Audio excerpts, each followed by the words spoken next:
Our focus question for today is Jesus asking, do you want to be made well? But before we ask this of ourselves, we should understand who and what Jesus was asking this of in the gospel. So here's the story. There's a man near a pool in Jerusalem. And this pool is a place where lots of very desperate people went to be healed. And by my read, it doesn't seem like a pleasant place. My read is that it was full of people who weren't being helped anywhere else. And maybe it felt like a last resort shelter. But the pool that this man was at had a reputation of being a place of healing.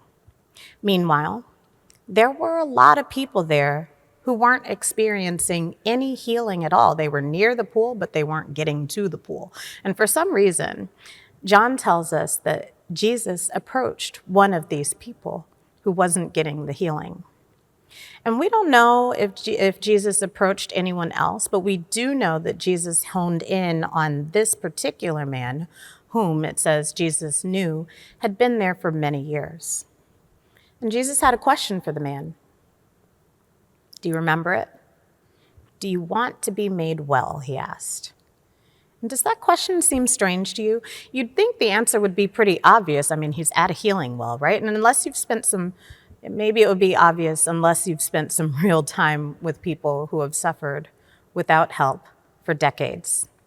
There is such a thing as giving up. But did he? The man at the pool?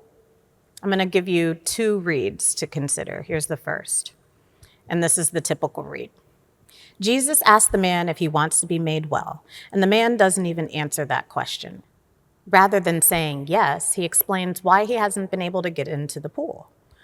Now, you can expect the preacher at this point to say something like, my man didn't want to be healed. He wanted to give excuses and blame everybody else. And this comes from that personal responsibility gospel that blames the suffering for their problems. Our guy didn't give the right answer to Jesus, and it showed just why he'd been in pain for so long, so the thinking goes. That's read one.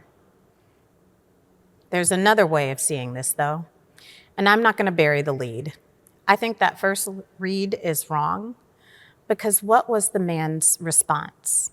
He thought Jesus was asking him why he wasn't in the pool, but he didn't understand the question.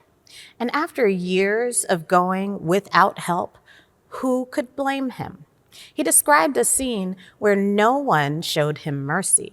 He couldn't get himself to the pool, and he waited days and years and decades, actually, for the help that he needed. So here's my take. Our guy didn't answer Jesus incorrectly. He named an injustice that Jesus must have seen. I think it's no coincidence that this man who is just steps away from his healing, never got help. That's not his problem.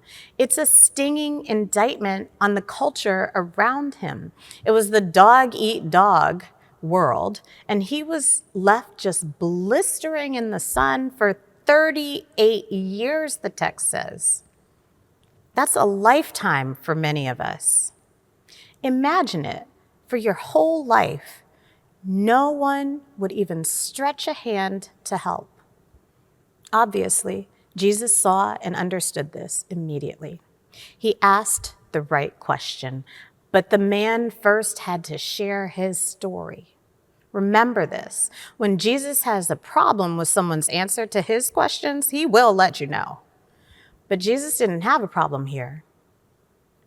So why do we?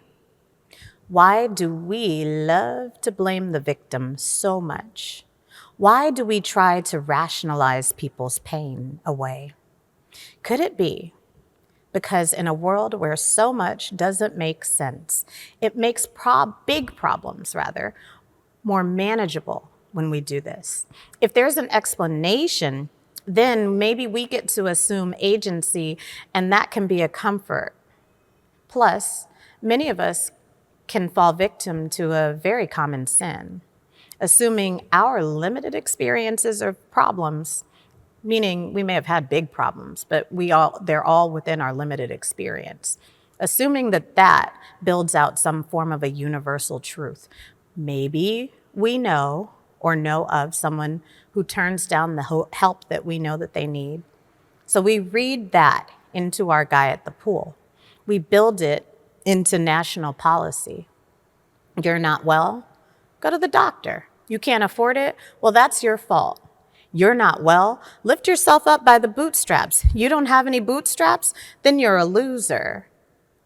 That is that fallacious thinking that is legislated every day now in our country and around the world. And it's more than fallacious. It's genocidal. Thank God. Jesus asked this question: do you want to be made well? Because honestly, there's not a correct answer. What I think we all need to hear is this: the point isn't your answer. The point is the question.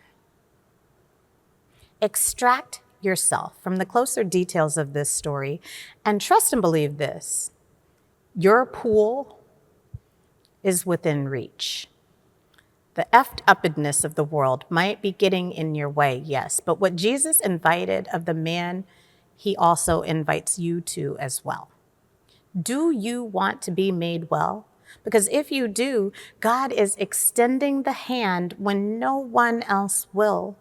God's healing is inches away, and no injustice or indifference or cruelty or callousness can stop your loving and merciful God. Do you want to be made well? Beloved, with the help of God, pick up your mat and go. Get your healing. Amen.